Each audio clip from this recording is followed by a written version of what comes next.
தலைவாசல் சொல்லுவோம் இல்லையா, வாசப்படிலாம் குலதெய்வம் வாசம் செய்யும். அங்கே தான் நிற்கும். அதெல்லாம் வந்து நமக்கு மஞ்சள் வச்சு குங்குமம் வச்சு எப்பவுமே பராமரிப்போம். வாஸ்து பகவான் வாஸ்து தேவர்கள் இருக்காங்கல்ல, அவங்களும் அந்த இடத்துல இருப்பாங்க. தலைவாசல்ன்றது ஒரு குடும்பத்துக்கு மிக முக்கியமான பங்களிப்புன்றதால தான் அந்த காலத்தில் என்ன பண்ணுங்க, ஒன்று கண்டிப்பாக தேக்கு மரத்தில் செஞ்சுருப்பாங்க.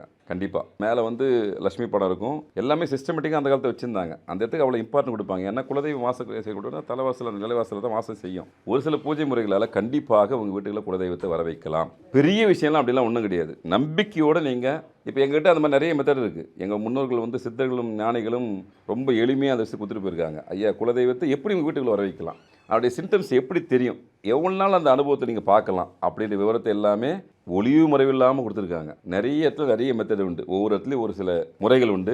கண்டிப்பாக 100% உங்கள் குலதெய்வத்தை உங்கள் வீட்டுக்குள்ளே நீங்கள் வர வச்சு பார்க்கலாம்.